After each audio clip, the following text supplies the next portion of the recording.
le basket devient un fait de société. Les jeunes, de plus en plus nombreux, désirent le pratiquer. Or, on ne peut véritablement épuiser le plaisir de ce sport qu'en devenant de plus en plus habile avec la balle, de plus en plus dextre, de plus en plus adroit, et également de plus en plus précis dans le geste essentiel du tir. Si de nos jours, le geste est devenu plus rationnel, cela n'a pas toujours été le cas. Au début du jeu, le tir est un jet. La balle est lancée du bas vers le haut en direction du panier et c'est la pression de l'adversaire qui va amener le tireur à ramener la balle vers la poitrine pour lancer vers le panier et enfin, et toujours sous la pression de l'adversaire, sauter avant de tirer, c'est le shoot en suspension. Il en est de même pour le tir en course. Au début, extrêmement fantaisiste, il variera dans son exécution sous la pression des adversaires et dès lors deviendra beaucoup plus spectaculaire. Aujourd'hui, Jacques Verneret, entraîneur national, nous propose de découvrir sous la forme de 2 ateliers d'abord les principes directeurs du tir, les appuis, le gainage, l'accrochage visuel de la cible et le lancer de la balle. Ensuite, nous découvrirons sous forme d'un autre atelier les tirs spécifiques et leurs formes de travail. Le tir du lancer franc, le tir en course, le tir en suspension et le tir de pied ferme, peu utilisé de nos jours, sauf chez les jeunes. Et maintenant, prenez votre ballon et bon travail!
On ne plaisante pas avec le tir.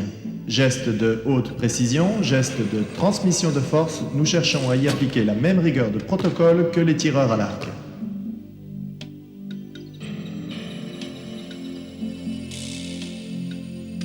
On insistera sur l'écartement des appuis égal à celui des épaules, sur l'avancée du pied tireur, sur l'alignement pied-genou dans l'axe de la cible.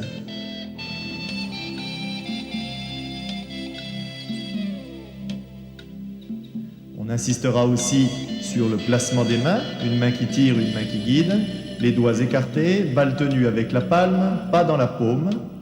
Le coude vient se placer sous la balle pour un alignement épaule, coude, index.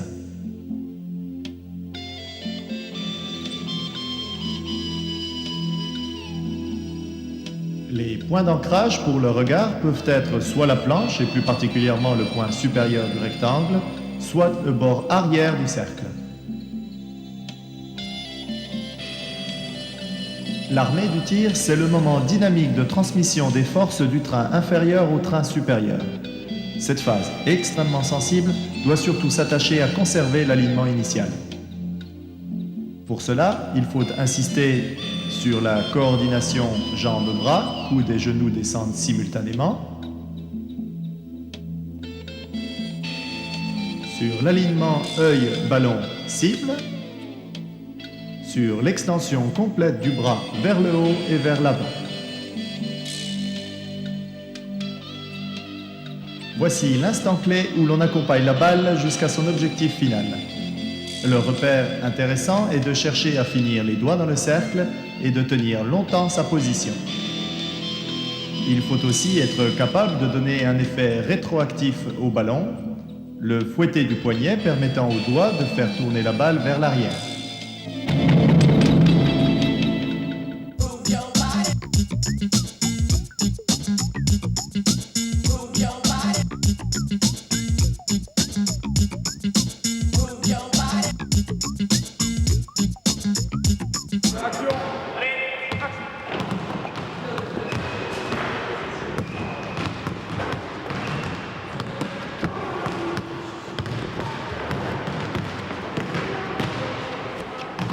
Débutons par les ateliers de prise d'appui.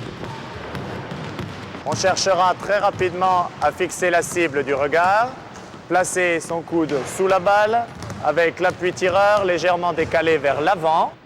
On a fixé ainsi très rapidement l'enchaînement, dribble, prise d'appui, fixation de la cible.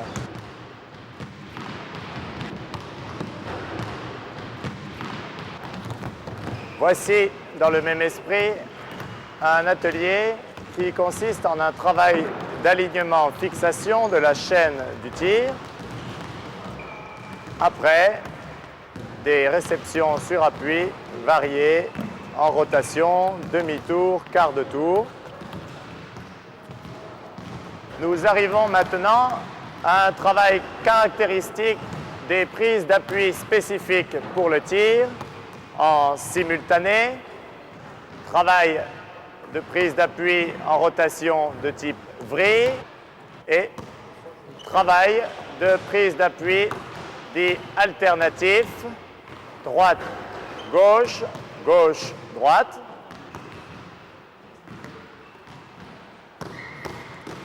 Il faudra essentiellement se concentrer sur la qualité du pré-appel.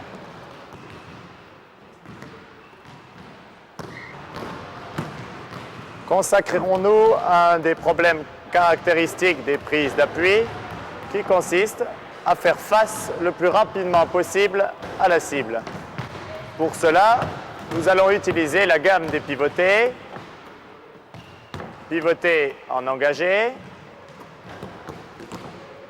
les pivotés en effacé et enfin les pivotés en enroulé.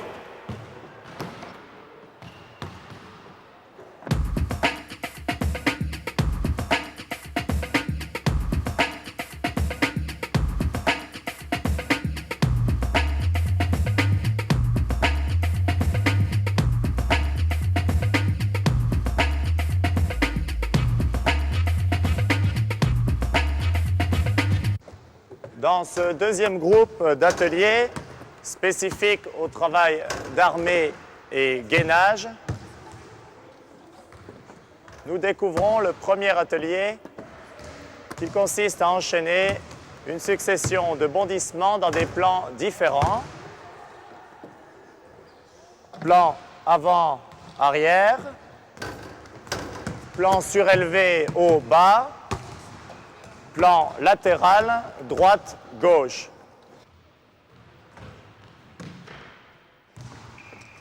Toujours dans un travail d'armée-gainage, nous allons utiliser le travail de renvoi des tremplins pour s'assurer d'une part du contrôle du déséquilibre de l'impulsion et dans un deuxième temps de la capacité, même si c'est très contraignant, à fixer le ballon sur la chaîne de tir. Essayez d'éviter tous les mouvements oscillatoires du ballon. C'est bon. L'armée du tir nécessite que l'on se concentre particulièrement sur l'idée de se glisser sous son ballon. Le coude vient se placer sous la balle au moment où les genoux se fléchissent. Terminons cette revue d'atelier sur le travail d'armée-gainage par un travail de cheminement, progression vers l'avant, l'idée de faire des impulsions en cheville et non pas en genou. Faire face à l'obstacle oblige les joueurs à se glisser sous la balle pour perfectionner le travail d'armée. Très bien.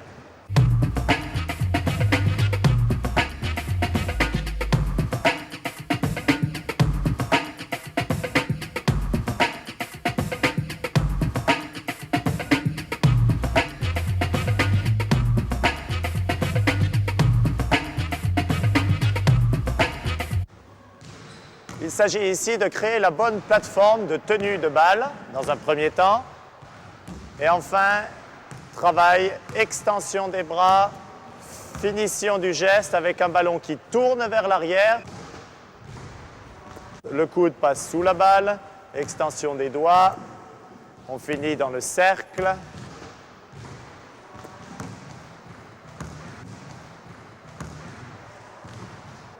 Travail spécifique pour accentuer la rotation arrière du ballon, l'extension complète du bras vers le haut et l'avant, le fouetté du poignet et l'idée de terminer les doigts dans le cercle.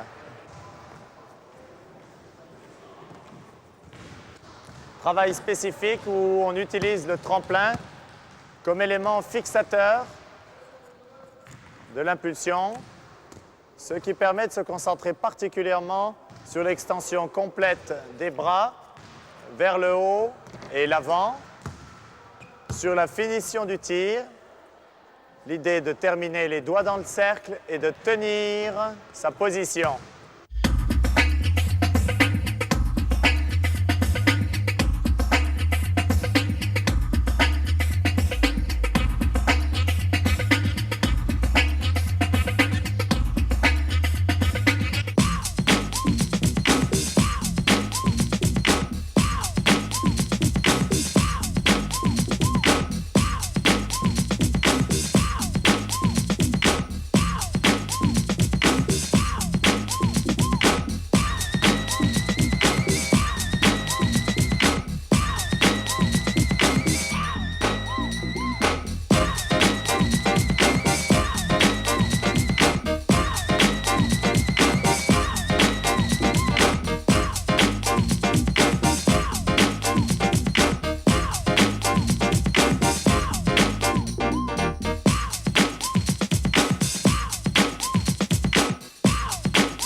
Le tir de lancer franc est le seul qui peut être caractérisé de tir statique.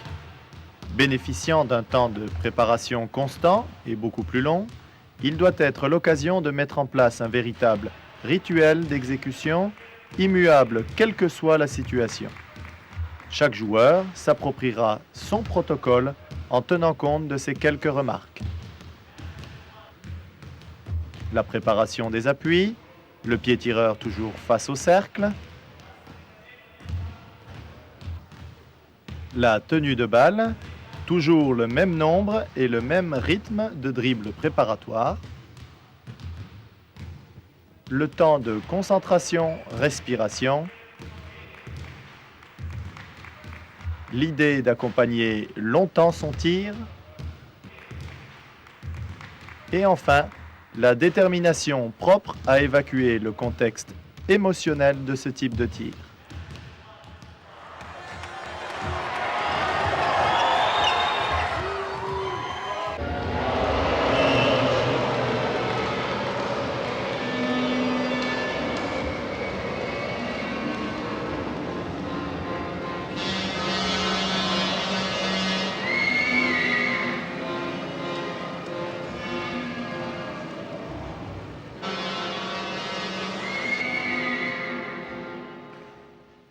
les ateliers spécifiques de renforcement du tir en suspension.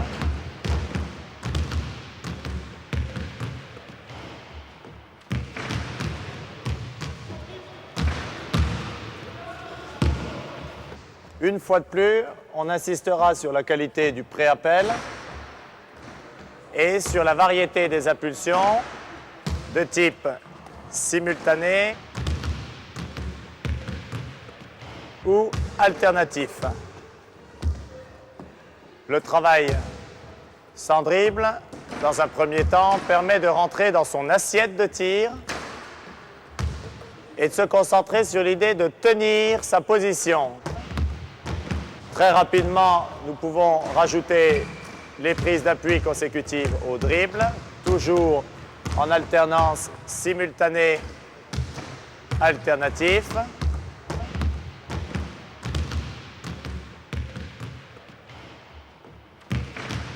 Bien que très sollicitant physiquement, il sera aussi important de s'attacher au cadre particulier des tirs en suspension avec demi-tour dans le saut.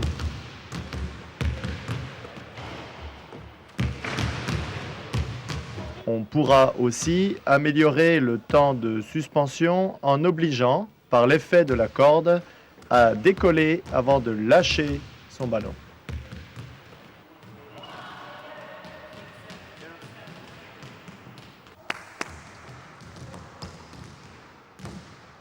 Atelier spécifique pour le perfectionnement du tir de plein pied. L'élément essentiel de concentration porte sur l'appui qu'il faut présenter. Pour les droitiers, l'appui droit, pour les gauchers, l'appui gauche, ce qui détermine un choix de pivoté spécifique, soit en effacé, soit âgé. Choix de pivoté qui doit être systématique pour être donc justement positionné sur son appui de tir, ce qui permet à la fois une prise d'impulsion, un alignement de la chaîne motrice, genou, coude, œil.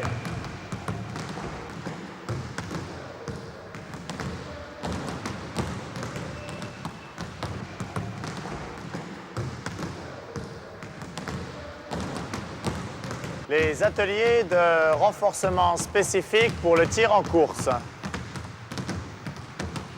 Deux grandes directions de travail, les lâchers de balles, la variété des appuis.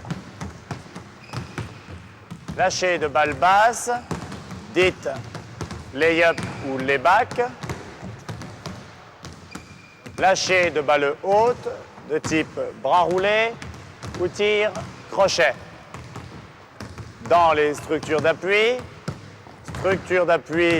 de type pas chassé, spécifique pour le joueur intérieur, des structures d'appui grand, petit, petit, grand, droite, gauche, très éclatées.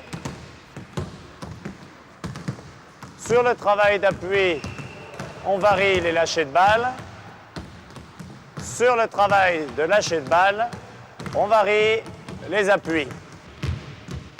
Ne vous faites pas d'illusions, il reste un long chemin à parcourir avant de devenir véritablement adroit. Seule la répétition et la sélection peuvent vous garantir la réussite. Jour après jour, à base d'un entraînement technique, mais aussi physique et mental, pourquoi pas. La sélection, match après match, du choix de vos tirs, de vos secteurs préférentiels et du bon moment pour prendre le tir. À vos ballons et bon courage.